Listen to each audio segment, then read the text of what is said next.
Grabe traffic guys, oh.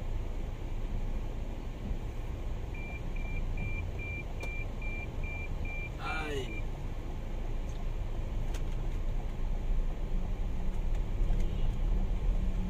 You.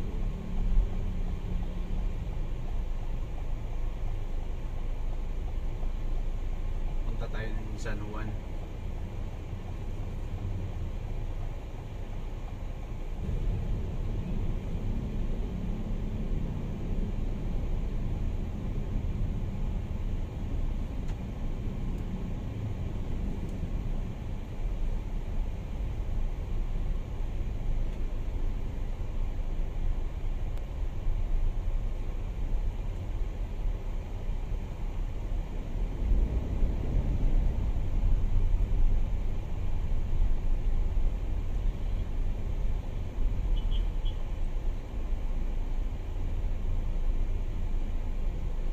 Ganitong oras na ay sadyang traffic na talaga kasi malapit na mag-uwian, yung iba early out,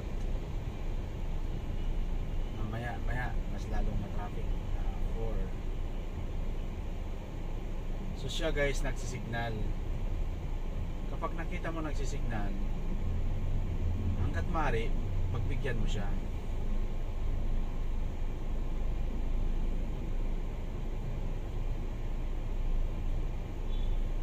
Naman niya pumasok. So ayaw pa niya pumasok. Diretso na lang ako. Nakasignal siya eh.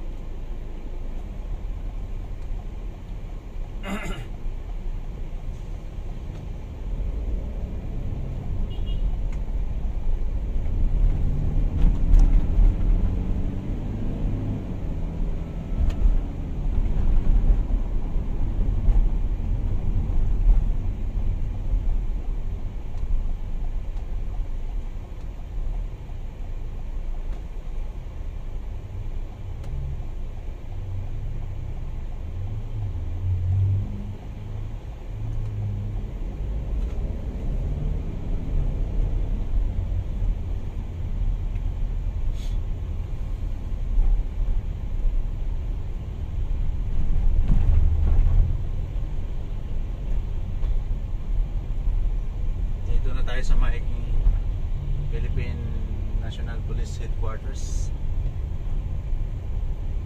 Camp Crami.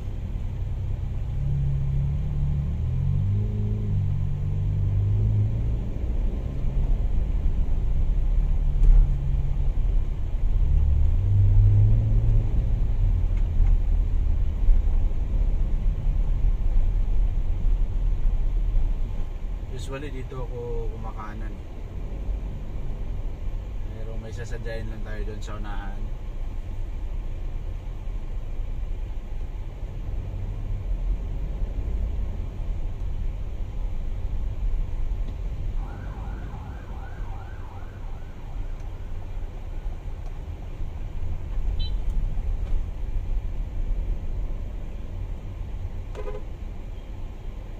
Lugi.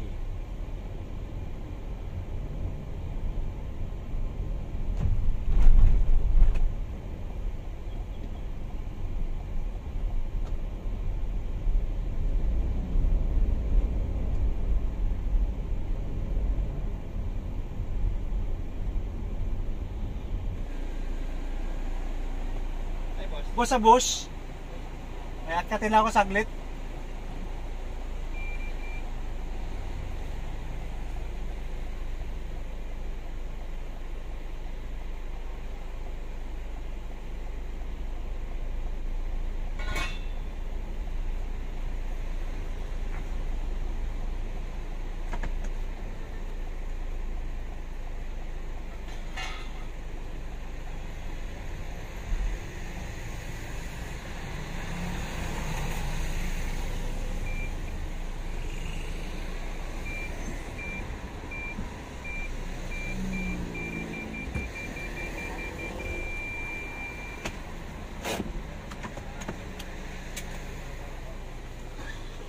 Akyatin lang tayo saglit dyan sa bus service center.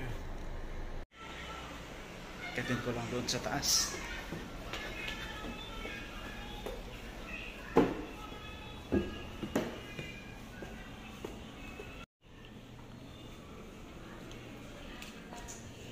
afternoon. Follow up ko lang yung aking speaker. Ano sir, order number po? Wait lang.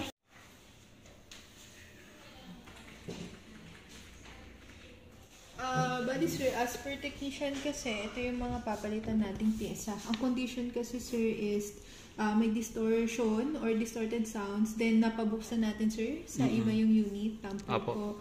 Bali kailangan natin sir magpalit ng 2 woofer. Ang price ng isang woofer sir is nasa 2,500 times 2 sir 5,000. Then yung front tweeter niya sir, dalawa din sir, 1,000 yung isang tweeter times 2 sir 2,000 po. Apo. Ayan sir, then magpapalit natin tayo ng capacitor, 400, then yan sir 800. Bali total repair cost natin sir is 9,200. Less natin sir yung 1,000. 1,000. Yung po. labor. Yes po sir. Ito yung dinaw niyo sir na labor. Yes po. Bali 8,200 yung magiging final cost natin. So, kailangan na to babayaran na? Yes po sir, to validate your approval, to proceed with the repair, dire-require natin yung full payment amounting to 8,200. Yes sir. Okay, sige. Bali pag kung proceed naman na tayo sir, pwede naman yan online banking GCash. Bigyan ko na lang kayo ngayon sir ng bank details. Baka i-Gcash na lang siguro. Sige po, sige po. So, bali, ang kukulang ko, magkano? Picturean ko na lang. Sige po. 8,200 po. 8,000. Okay. I-request namin po sa warehouse kung so most probably sir tomorrow. Makuha niyo. Makuha na bukas. Opo. Pero ano sir, pag na-deliver kasi dito ang unit, chine-check naman namin yan isa-isa. Paantay pa rin ang tawag namin sir kasi minsan kasi sir hindi nakakapag-deliver ng van yung from our warehouse dito. Pero repaired na siya sir. Repair na? Opo, repaired na siya. Waiting na lang talaga madala dito sa service. Okay. Sige, yun lang. Hindi na ako pupunta ulit, no? Ay! Kain ko na lang yung tawag. Opo, yes po. Antay na lang. Repaired naman na sir. Sige, salamat. Thank you po. Thank you.